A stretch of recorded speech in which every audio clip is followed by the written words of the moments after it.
Bante, kita kembali lagi di Go Mindful Insight. Tapi malam ini kita nggak melanjutkan terkait dengan kurikulum yang kemarin, yaitu pembahasan tentang meditasi ketenangan batin. Dan hari ini saya justru mau membahas sesuatu yang lebih relate dengan pelatihan kita, Bante. Bante, kalau misalnya seorang pemula, ini kan meditasi nih misalnya kan.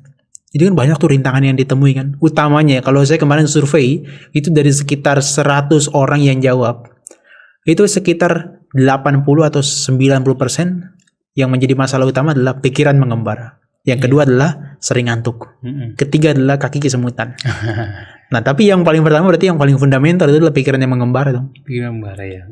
Ada nggak Bante cara yang diberikan dalam Buddhisme atau ajaran Buddha ini untuk menenangkan pikiran dengan cepat, dengan katakanlah dengan presisi seperti itu, efektif dan efisien? Iya. Sebenarnya pertama yang harus kita ketahui adalah dalam meditasi kan kita memiliki objek meditasi. Oke. Dan juga kita memiliki instrumen yang harus kita gunakan agar bagaimana kita itu senantiasa kembali kepada objek meditasi. Oke. Ada satu perumpamaan yang diberikan oleh Bhante Buddhakosa dalam Visuddhimagga. Samira pasti pernah mendengar seperti perumpamaan seseorang yang menjinakkan seekor anak sapi yang baru dipisah. Yang pakai tali kekang itu ya, diikat lehernya dia. Iya. Oke. Jadi diumpamakan kalau ada seekor anak sapi yang dia itu baru dipisah dari induknya, kemudian ingin dijinakkan, apa yang mesti dilakukan oleh seseorang adalah dengan mengikat anak sapi tersebut dengan tali, kemudian diikatkan lagi dengan tiang yang kuat, ditancapkan ke tanah. Nah, ketika itu terjadi, yang namanya juga anak sapi yang baru lepas dari induknya, wah itu sulit sekali untuk bisa jinak kan? Karena apa? Pikirannya selalu ingat dengan air susu induknya kan? Iya, selalu ingin cari ibunya itu. Ingin cari ibunya kan, merindukan ibunya, merindukan air susu ibunya kan, begitu. Sehingga dia itu meronta-ronta, kemudian ingin pokoknya ya kembali kepada ibunya kan, induknya kan. Oke. Tapi karena dia itu diikat, sejauh manapun dia lari pasti akan tidak jauh-jauh kan, pasti akan kembali kan. Akan terus demikian. Diikat dengan tiang pancang seperti itu ya. Tiang pancang yang memang ditancapkan dengan kuat. Iya. Bukan tiangnya tidak ditancapkan, lari ya keseret tiangnya gitu kan. Jadi harus ditancapkan dengan kuat. Nah, kalau itu dilakukan maka lama-kelamaan anak sapi tersebut akan kelelahan sendiri, akhirnya menjadi jinak. Duduk bersama dengan yaitu tiang objek atau tiang tersebut. Nah, seperti itu yang dimaksud di sini adalah pikiran kita kan terbiasa mengembara, terbiasa mencari kesenangan indera, terbiasa merindukan kesenangan indera. Seperti anak sapi merindukan air susu induknya, merindukan induknya. Dan pikiran kita juga sama. Liar sekali. Maka tidak mudah untuk bagaimana bisa menjinakkan pikiran yang liar. Maka dibutuhkan juga dua. Jadi ada tiang ya. Tiang pancangnya itu. Tiang pancang, ada talinya juga. Iya. Nah, tiang pancang di sini adalah objek meditasi ya. Kemudian talinya itu adalah tali perhatian. Nah, kalau seseorang bermeditasi tidak punya objek meditasi, ya pasti mengembara. Pikirannya kacau ya. Pikirannya kacau, pasti pikirannya akan kesana kemari kan. Oke. Karena kan sudah terbiasa dengan mencari kesenangan indera kan. Ya. Maka harus ada objek meditasi, harus ada tiang. Tapi kalau hanya tiang saja tanpa ada tali, ya orang seperti anak sapi tidak peduli dengan tiang kan. Iya. Iya bodo amat orang. Bodo amat dengan orang nggak terikat kok. Iya, nggak terikat kan. Maka dibutuhkan tali. Nah, di sini ada tali perhatian. Mindfulness itu. Mindfulness ya, harus ada sati, mindfulness, ada perhatian, kewaspadaan. Artinya ketika batin mengembara merindukan kesenangan indera, atau dengan kata lain batin mengembara kesana kemari, mencari kesenangan kesana kemari, termasuk dari mencari kesenangan nanti akan muncul kegelisahan, kekhawatiran, ketakutan dan sebagainya. Nah, itu dibutuhkan tali perhatian. Tali itu kewaspadaan, mewaspadai. Ya. Mewaspadai pikiran-pikiran mengembara. Nah, tali inilah atau perhatian inilah, kewaspadaan inilah yang nanti akan menarik. Mengingatkan kembali kepada objek meditasi. Nah, tiang itu adalah objek meditasi. Ya. Jadi salah satu kualitas dari sati kan ingat. Ya. Kan? Jadi sarati anusarati kan. Ya. Jadi kemampuan untuk mengingat. Nah, tali perhatian ini yang akan mengingatkan kembali, oh ini sudah salah, ini sudah melenceng ini. Harus kembali kepada objek meditasi, harus ingat kembali kepada objek meditasi. Oke. Jadi sejauh apapun kita meronta, kita akan selalu ingat karena itu terhubung nanti. Terhubung, diingatkan kembali, diingatkan ini tidak baik. Oke. Nah, harus kembali kepada objek meditasi. Nah, makanya di sini penting sekali kita menggunakan sati perhatian dan juga objek meditasi.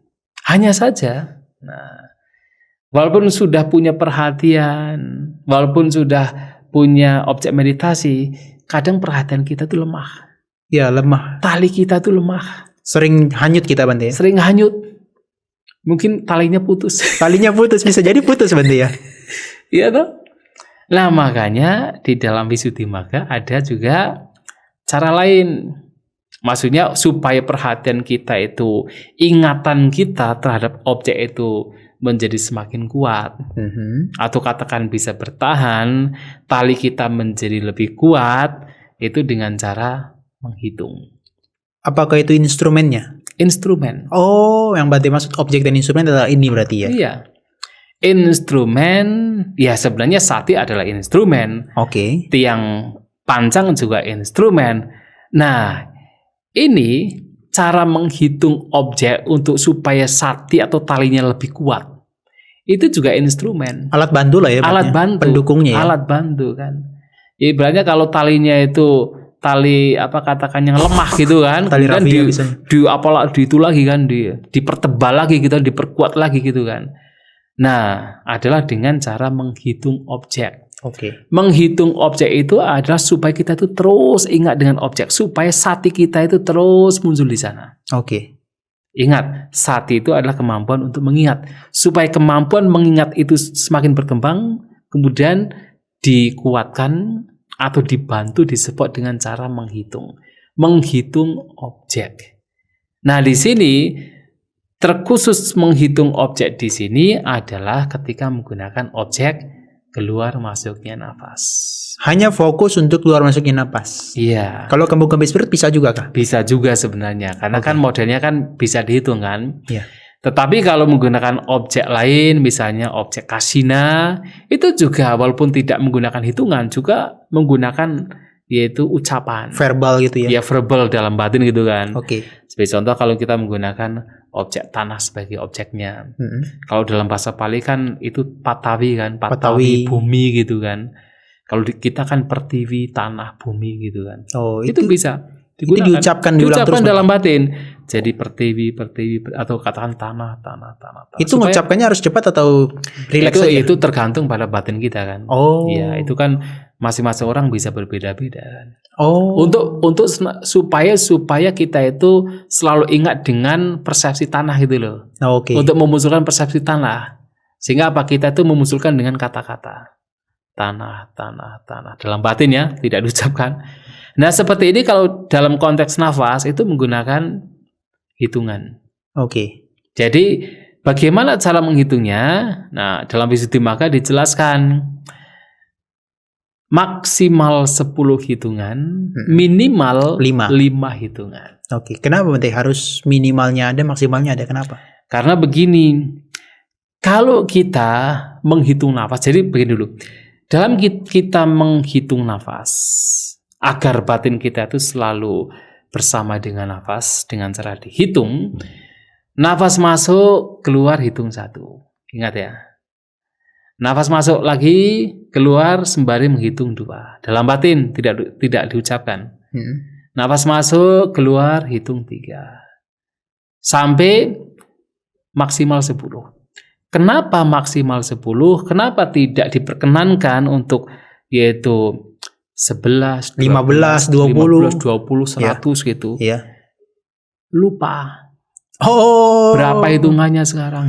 Justru untuk mengatasi kita selalu ingat, ini malah kita dibuat lupa sama hitungan kalau terlalu banyak. Kalau terlalu banyak kita lupa. Sekarang udah berapa hitungannya? Coba orang yang belum pernah, cobalah menghitung.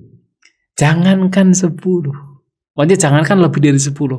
Kadang-kadang menggunakan 10 saja, kadang-kadang lupa. Padahal lihat sepele Banti ya. Sepele sekali. Cuma ngitung siapa sih yang nggak bisa? Gampang sebenarnya kalau cuma ngitung kan. Betul. Tapi kenyataannya coba. Kadang-kadang baru sampai 4 sudah stop kita karena lupa berapa nih habis ini. Gitu kan. Nah, Oke. Ya. Makanya anjurannya adalah maksimal 10. Karena kalau terlalu banyak, misalnya kita memutuskan 11, 12, 15, apalagi 20, itu gampang lupanya hitungan keberapa. Oh. Nah, kenapa minimal 5? Kenapa tidak boleh 1 hitungan, 2 hitungan, 3 hitungan? Ya. Kita akan terus berpikir dengan hitungan. Malah fokusnya teralihkan dari mengamati sentuhan napas malah jadi kecatatan hitungan tadi ya. Nggak rileks. Tegang ya. Batinnya malah tegang. Ya. Karena dalam meditasi kita harus membutuhkan perhatian tetapi harus rileks. Oke. Kalau kemudian hitungannya terlalu banyak, lebih dari 10, terlalu rileks.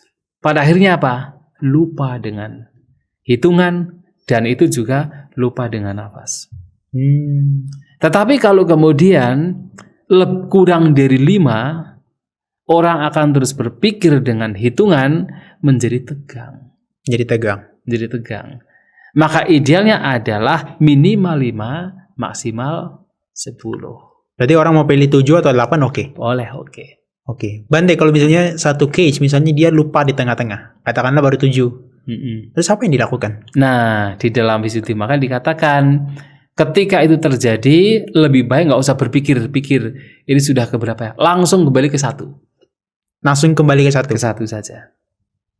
Oke. Jadi kalau kita misalnya berpikir-pikir ketika lupa hitungan, itu kan jadi our mind become distracted kan? Ya, malah kacau. Ya kacau pikiran kita kan. Sehingga apa? Kita lebih baik kembali saja. Karena sebenarnya kan tujuan dari menghitung kan bukan kita fokus dengan hitungannya. Supaya kita itu selalu bersama dengan nafas.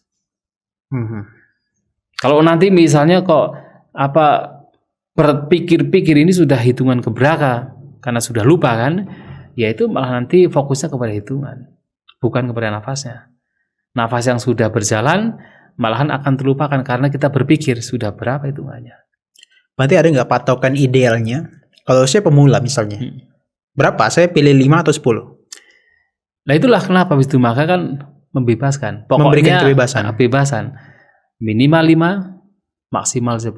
Silakan, mungkin masing-masing orang bisa berbeda-beda. Oke.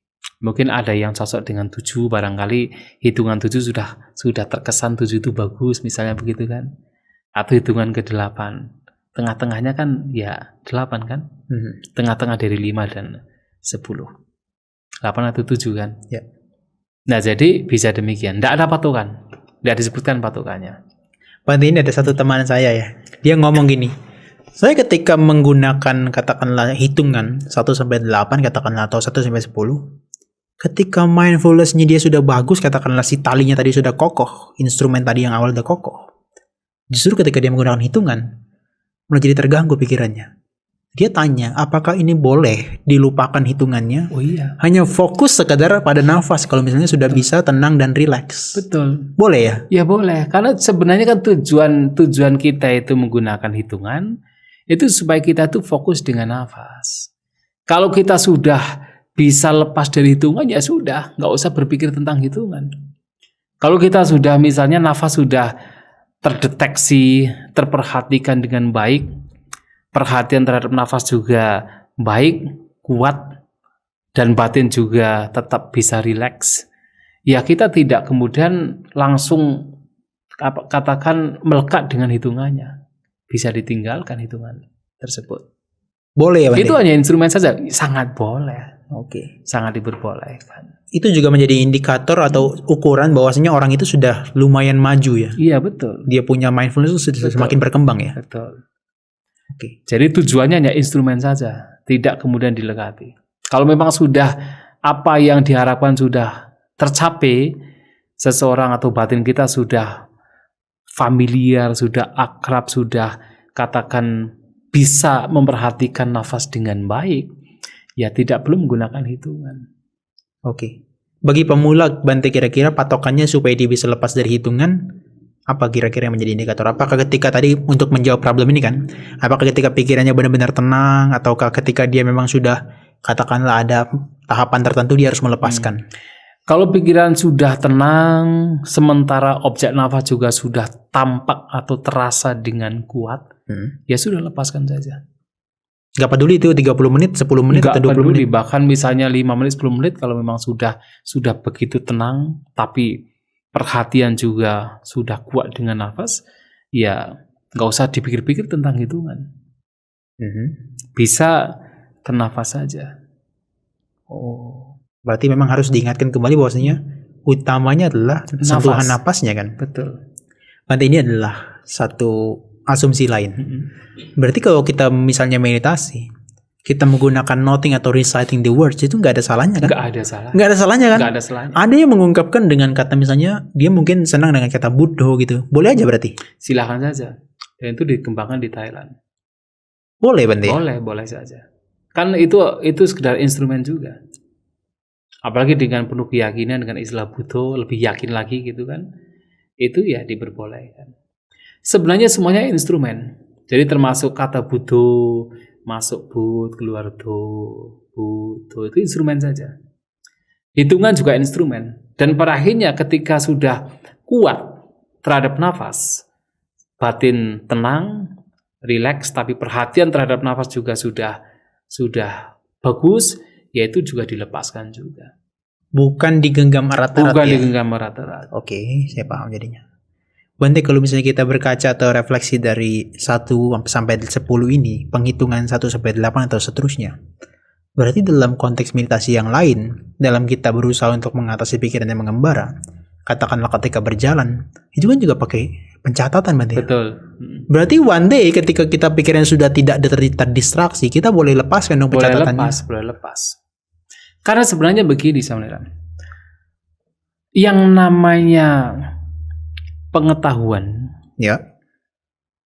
apapun yang kita ketahui secara umum itu kan terucap dalam batin. Ya. Ya, walaupun ucapannya itu tidak jelas, tapi itu sebenarnya terucap. Sebagai contoh adalah bahkan ketika kita itu memperhatikan nafas. Saya mudah mengatakan dalam Anapanasati Sutta, ketika nafas panjang tahu nafas panjang, ketika nafas pendek juga tahu nafas pendek. Sebenarnya kan siapa yang bicara nafas panjang, nafas pendek? Dalam pengetahuan ini nafas panjang pasti ada kata-kata panjang. Oke. Gitu? Dalam pengetahuan ini nafas pendek pasti ada kata-kata pendek. Atau setidaknya ada noting di situ. Ya. Ada noting yang itu mengindikasikan panjang atau pendek. Ya, panjang pendek ya itu bahasa Indonesia. Mungkin kalau bahasa digang rasang. Ya, kalau orang zaman dulu mungkin digang rasang yang muncul dalam batin kan. Kalau orang barat ya long shot gitu kan, begitu kan. Oke. Ya.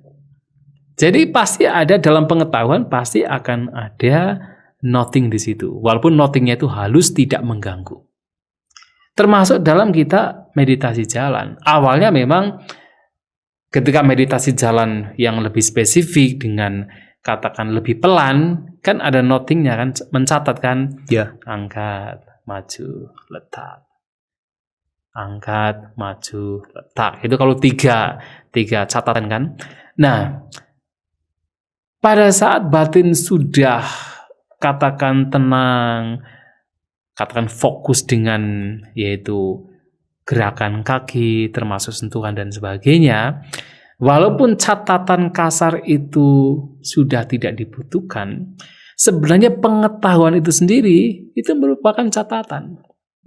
Catatan halus kan? Ya. Ada pengetahuan kaki mengangkat, ada pengetahuan kaki yaitu maju, ada pengetahuan kaki letak. Nah, pengetahuan itu sendiri adalah bagian dari catatan, mencatat. Oke. Jadi sebetulnya kita nggak bisa lepas meskipun Nggak itu bisa catatannya lepas. halus Bante ya. Nggak bisa lepas. Oke, untuk mengetahui Betul. fenomena apa yang sedang terjadi. Betul. Karena di situ kan sebenarnya vitaka bicara. Betul. Itulah kenapa wicara disebut sebagai bicara. Bicara. Makanya kan ketika ini ada satu urian di dalam Sutta Pitaka berkenaan dengan seseorang yang mencapai Niruddha Samapatti. Ya. Yang mana dalam Niruddha Samapatti kan salah satu yang dilenyapkan adalah Waci Sanggara. Ya. Nah, ternyata apa itu Waci Sanggara? Waci di sini yang adalah ucapan itu adalah vitaka bicara. Kalau istilah palingnya adalah tunhibawo. Tunhibawo itu adalah noble silence, di mana vitaka dan bicara itu diam. Ya, betul. Itu kalau sudah jana kedua. Oke. Tetapi sebenarnya vitaka bicara di sini kenapa disampaikan di dalam khotbah tersebut sebagai ucapan? Karena makanya waci sangkara mengacu pada vitaka bicara atau sangkara dari waci ini, ucapan ini adalah vitaka dan bicara. Karena biasanya seseorang akan berucap setelah berpikir. Betul. Vitaka. Iya. Ya tahu? Artinya apa? Ada ucapan dalam pikiran kita. Ada noting dalam pikiran kita. Iya. Jangankan adalah ketika seseorang belum mencapai jana. Bahkan dalam jana pertama saja, noting masih ada. Vitaka bicara masih ada. Betul. Ya toh? Hanya dalam jana kedua vitaka bicara sudah tidak ada. Dan itu yang oleh kaum Niganta China pada waktu itu sampai mengatakan, wah nggak mungkin ada batin yang bebas dari vitaka bicara. Si itu ya, perumah tangga Cita itu ya. Betul. Iya memang saya juga nggak percaya. Ya. Tapi saya mengalaminya. Iya itu kan itu. Karena jalan kedua itu kan. Iya. Ya memang secara umum memang tidak mungkin katakan pikiran itu ya, katakan ucapan-ucapan dalam pikiran itu bisa lenyap. Iya. Karena dalam meditasi pun juga ada vitaka bicara. Betul. Tetapi memang suatu saat bisa lenyap. Yaitu dalam jana kedua. Wow. Dan seterusnya. Maka di sini dalam bermeditasi ketika ada pengetahuan, ada ucapan dalam batin, itu bukan hal yang salah, itu akan muncul. Dan itu juga bagian dari sebenarnya dhamma vicaya, penyelidikan terhadap objek yang diperhatikan.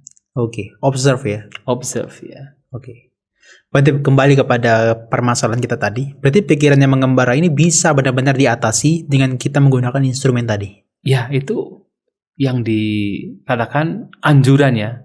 Anjuran dari Bhante Buddha Khusus, dan itu memang bisa digunakan untuk mengatasi pikiran mengembara. Oke.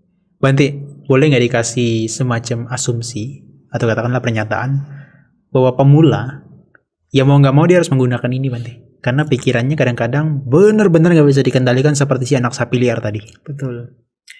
Ya memang, jadi apalagi pemula ya, yang memang pikirannya masih sangat liar, itu memang harus menggunakan instrumen yang lebih kuat.